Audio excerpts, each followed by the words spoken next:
Bom dia, Colégio FAAP! Hoje iniciaremos mais uma edição do nosso jornal. Os temas de hoje serão aquecimento global, fake news, problemas dos refugiados no mundo e eleições 2018. Iniciaremos agora com as repórteres Ana Luísa Gomes e Sofia Faria. Hoje vamos falar sobre o aquecimento global. O aquecimento global é um processo natural onde a temperatura do planeta aumenta. E esse processo é um dos fatores responsáveis que possibilita a vida na Terra.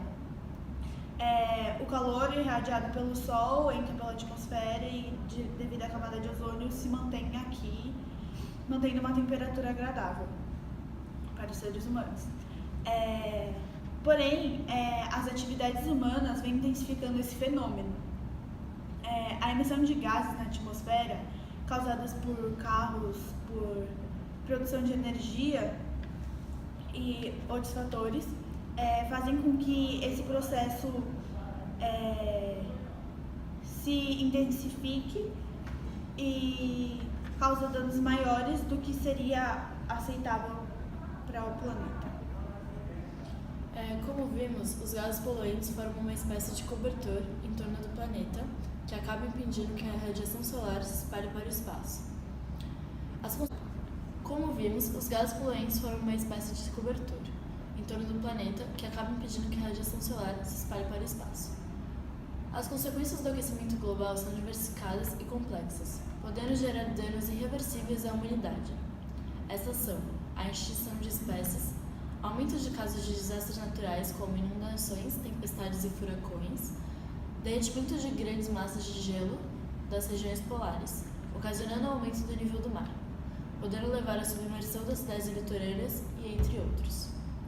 No Brasil, a principal fonte de emissão de gases do efeito estufa é originária da queimada e derrubada de florestas, fazendo ser um dos países mais poluídos do mundo. Entretanto, o Brasil é um dos líderes mundiais das discussões para diminuir os efeitos do aquecimento global. A medida mais importante seria diminuir a emissão de gases gerados pelo desmatamento. A preocupação com as mudanças climáticas é mundial. Por isso, vários acordos internacionais já foram firmados com o objetivo de reduzir as emissões de gases poluentes. Além disso, é necessário que cada cidadão faça a sua parte, priorizando o uso de transportes públicos para diminuir a emissão de gases poluentes para a atmosfera, com uma grande quantidade de carros nas ruas, comprando produtos de empresas que você sabe que a indústria está de acordo com a lei, e também sempre tentar utilizar recursos renováveis nas indústrias. Além disso, é necessário que cada cidadão faça a sua parte, utilizando transportes públicos para diminuir o número de carros nas ruas que emitem gás poluente, e que as indústrias também sigam as leis e os acordos para que não ocorra a emissão de gases pelas chaminés. E agora temos Valentina Ladizzi e Júlia Volpe abordando o tema de fake news. Bom dia, hoje vamos falar sobre fake news. Fake news são boatos ou informações erradas passadas via jornal, revista, rádio, televisão e principalmente são postadas nas mídias sociais. Elas têm como objetivo enganar ou inventar histórias, ou até mesmo criar polêmicas para chamar a atenção dos leitores. Aqui vão alguns passos de como identificar as fake news.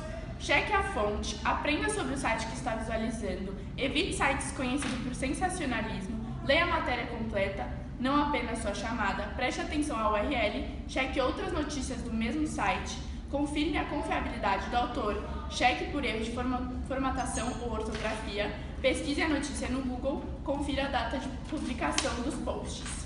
Os tipos de fake news podem ser sátira, falsa conexão, conteúdo enganoso, falso contexto, conteúdo impostor, conteúdo manipulado ou conteúdo fabricado.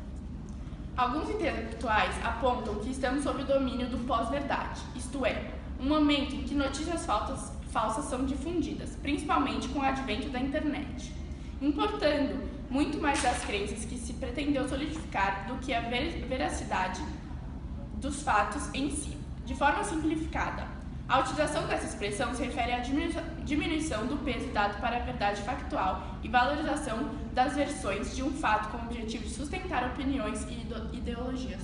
As consequências desses compartilhamentos das notícias falsas levam a graves consequências, por exemplo, conflitos entre pessoas. E agora temos a Alexandra Cury e Beatriz Favaron abordando o tema refugiados no mundo. Boa tarde, hoje a gente vai discutir sobre um tema muito importante, que é a situação dos refugiados no mundo. O que são refugiados? Refugiado é toda pessoa que, devido a uma perseguição, determinado grupo social ou opinião política, é obrigada a deixar seu país em busca de refúgio em outros. Um exemplo é a situação na Venezuela, que já obrigou 2,3 milhões de pessoas a deixarem seu país. A crise se iniciou quando o presidente Maduro entrou no poder e, mesmo com medidas estatais, ele não conseguiu controlar a crise política e econômica. 5 anos depois, os venezuelanos enfrentam uma inflação de quase 800% ao ano. Os mercados faltam alimentos e remédios. As suas se enchem com uma posição radical, que recebe uma resposta igualmente radical por parte do governo, que já está no poder há 18 anos. Os países vizinhos receberam uma grande onda migratória, principalmente o Brasil, que atualmente abriga 50 mil venezuelanos e continua a receber. Foram criadas medidas provisórias com ações de assistência para os imigrantes.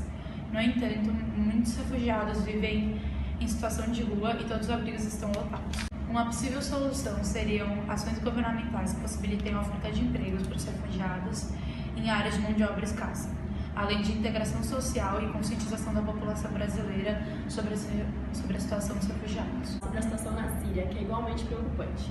Desde 2011, a Síria passa por momentos de tensão. Os dois principais motivos são a situação política do país, que tem a forte centralização do poder nas mãos do ditador Bashar al-Assad e muita repressão dele. E o segundo motivo é a atuação de grupos como o Estado Islâmico. Tudo começou no contexto da Primavera Árabe, que foram várias revoltas na Tunísia e serviram de inspiração para os sírios se revoltarem contra o Bashar al-Assad. A partir desse momento, os conflitos se intensificaram. Para ter uma ideia, o conflito interno provocou a morte de aproximadamente 400 mil habitantes. As ideologias políticas se dividem basicamente entre esquerda, direita e centro. Essas expressões se advêm da Revolução Francesa, pois na Assembleia Nacional, aqueles que defendiam as mudanças e o fim das desigualdades entre os nobres e os plebeus sentavam-se à esquerda do presidente da Assembleia, e aqueles que defendiam a manutenção das coisas como estavam sentavam-se à direita. A esquerda apoia a defesa de igualdades econômicas e de tratamento, valores morais ligados à proteção social e reforma agrária. Muitas vezes é associada a utopias regressivas de socialismo autoritário, embora esta seja uma forte característica da extrema esquerda. A extrema-direita é alimentada por ideologias como o otimismo inescrupuloso, a defesa da ordem com base na violência e patriotismo exacerbado. Já o centro é considerado o meio do caminho entre essas posições. Apesar de possuir suas tendências, centro-esquerda e centro-direita, de forma geral, aderem a qualquer governo. Nas eleições deste ano, temos os candidatos João Goulart Filho, do partido PPL, Marina Silva, da Rede, e Fernando Haddad, do PT, representando a esquerda. Cabo Daciolo, do Partido Patriota, José Maria Emael, do DC, João Amoedo, do Partido Novo, e Jair Bolsonaro, do PSL, representando a extrema-direita. Guilherme Boulos, do PSOL, e Vera Lúcia, do PSTU, representando a extrema-esquerda, Álvaro Dias, do Partido Podemos, e Henrique Meirelles, representando o centro-direita. Ciro Gomes, do PDT, representando o centro-esquerda, e o candidato Geraldo Alckmin, do PSDB, representando o centro.